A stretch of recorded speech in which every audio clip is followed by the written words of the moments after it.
What's up, everybody? And welcome to another episode.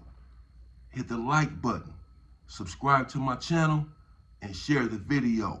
Hit the join button and become a member. Members get exclusive content. Let's get into part 2 of Danny Masterson, the weirdo from that 70s show. Before I get into part 2, I have to make a correction on my past video, the Norteños versus the Hoovers. Somewhere I said in that video that it happened in 1999. That was just a slippage of the tongue, a clerical error. I meant to say 2009. In fact, somewhere in that video, I said 2009 is when I paroled. I got out of the SHU in 2008 and went to Salinas Valley, as I relayed in one of my prior videos. And I paroled from Salinas Valley in October of 2009. And so what I meant to say was that the cell phones began to come in 2 or 3 years prior to this. So really 2006, 2007, 2008. So the cell phones were still fresh on the yard in 2009. Now it would be hard to have a riot over a cell phone because the cell phones are so prevalent. But at this time, there were only a few and only a couple on Salinas Valley Yard. So it was a big deal over the cell phone. But again, to correct that error, that mistake, it was not 1999. I was in High Desert in 1999. I meant to say 2009. That's when I paroled. The riot happened in October or early November of 2009 between the Norteños and the Hoovers, to correct that. Danny Masterson. People were commenting. My friend told me, I didn't even read the comments, saying one dude was really upset. Danny Masterson did not get attacked, and he will never be attacked. This is clearly his idol. He clearly looks up to, he didn't get attacked. We don't know what you're talking about. Danny Masterson has never been attacked. Fuck Danny Masterson with his weirdo ass. If he has not been attacked, he will be, and he should be. From my understanding, the information that I have obtained, he was indeed attacked there in Corcoran on an AR. Again, this is a PCSNY yard, a protective custody yard. How can he get attacked on a protective custody yard? I explained in my video yesterday, they have gangs on these protective custody yards who will viciously and violently attack you. They believe that they don't belong on a protective custody yards and that they are just as strong as the general population and that they carry the same politics as the general population. This is their belief. And they try to exhibit that every chance they get, and sometimes they're overzealous trying to prove that they belong. And so sometimes, again, their attacks are more vicious. Now, I am not there in prison anymore, and I can't confirm everything. I try to confirm the things that I bring you before I bring them to you. I don't want to have a channel that's just full of speculation. I try to speak on issues that I've been through, that I've seen myself, or that I was involved in myself, or that happened while I was there, or at least I know fully what happened with the situation. With Danny Masterson, I wasn't there in prison. I can only go by the information that I've been receiving. I do have contacts in prison to get the latest information. I just left prison not too long ago. I still communicate with many people behind the walls. So I'm getting firsthand information. It was a white woman I heard the other day say Danny Masterson got attacked because he was refusing to eat. And if you don't eat in prison for 3 days, they must escort you to the chow hall and make you eat. And he got attacked while being escorted to the chow hall. This is what y'all listening to. This is nonsense. They cannot make you eat after 3 days. I went on a hunger strike for over 7 days. And even if they did try to force you to eat, they would need a court order or something. And then that would just be putting an IV or something in your arm. They can't force feed your mouth.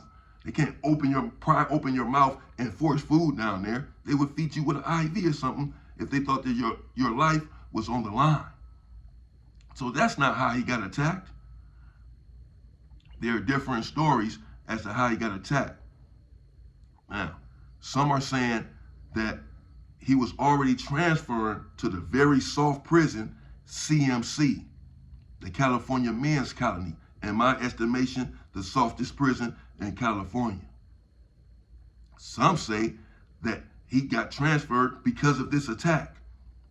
And again, others are saying he was already going to get transferred and they realized this was going to be the only chance for them to attack him. And so then they attacked him. I'll get into in part 3 how he ended up in CMC and what CMC is all about. How is this guy receiving these privileges? Hugo Pinell, who was 71 years old, he didn't end up in CMC. They put him on level 4 180, and he ended up unalive. But Danny Masturbation is receiving all of these privileges. Well, why is that? You do the math. Well, there on the PC yard, they have a gang, as I alluded to yesterday, called the BBC, Brothers by Choice, a gang of ex-skinheads and other white gangs formed together there on a PC yard. And they issue out a tax depending on your charges and what you come to that PC yard for. Again, they call themselves trying to save face. And the word is, Danny Masturbation, he was refusing to come out of his cell. For days on end and weeks on end. He wouldn't come out for breakfast, lunch, or dinner. He wouldn't come out for yard. He wouldn't come out for anything. Supposedly, he had word that an attack on his life was imminent.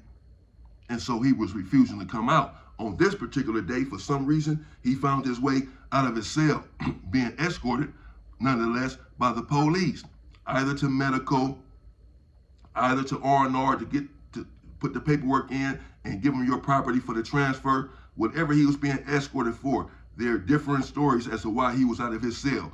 It doesn't matter. I don't even want to get into why he was out of his cell. He was out of his cell, being escorted by the police, and 3 members of the BBC ran up and attacked him, allegedly grabbed his hair, tried to rip his hair out. They did not attack him with weapons. Why? I don't know. Again, this is a PC yard. Even though on this PC yard, people do get attacked with weapons. In this case, he was not. He should have been, but he was attacked. And after the attack, after they scraped him up a little bit, is when he ended up transferring to CMC. And there at CMC, so far, he's had a cakewalk. He's had it real good. Now, will he be attacked at CMC? And how much time will he be doing in CMC? And will he be transferred? I'll get into that in part 3.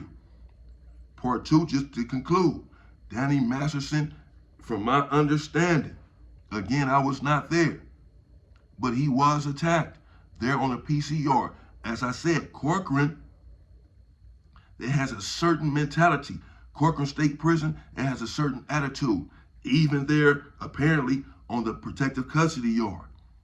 Again, Corcoran, and I'm going to get into that. I'm going to do a series on that soon, where the police were unaliving inmates in 1994, 1993, 1995, setting up fights and then shooting down upon the yard and unaliving inmates. There's a certain culture and a certain attitude and a violent attitude there at Corcoran State Prison that's palpable, and you can feel it as soon as you walk out of your cell. It's there. In the underbelly, the threat of violence is always in the air. And this is no different even on a protective custody yard. Now, supposedly they got him right there in what we call the rotunda, also known as the sally port. When you come out of your cell and you're heading out to the yard, out of the building, you have to go through this sally port. The gun tower does not have a clean shot at you there in the sally port, because in the sally port, it's like a hallway. And you have to look up, and the gun tower is right there with 2 windows. He has to come down over the windows and shoot at you should something happen right there in the sally port. So a lot of incidents happen right there in the Sally Port because it's somewhat of a blind spot. If it's crowded right there, it's easy to get away with certain things right there in the Sally Port. Or even if the police catches wind of it, it's hard for them to do anything about it right there in the Sally Port. It's hard for them to shoot down because they don't have a clear shot at you. So a lot of transgressions and a lot of violence typically transpires right there in the Sally Port. And supposedly, this is right where they got Danny Masterson. Now, again, I'm saying supposedly because I wasn't there, and this is the information that I did receive. I'm trying to get my hands on the paperwork myself to confirm that he was indeed attacked. But this is the word. So that's what happened with Danny Masturbation, the guy from that 70s show that is in prison with a 30 to life sentence for 2 different assault cases on women, such as his fate.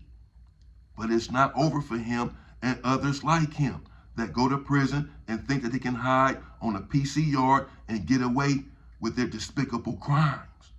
It will still catch up to you, and you will still receive your punishment, prison justice, one way or another. Part 3 of Danny Masterson, Danny Masturbation, who continues to get away with his privilege, even in the penal system, such as America. Stay free, people.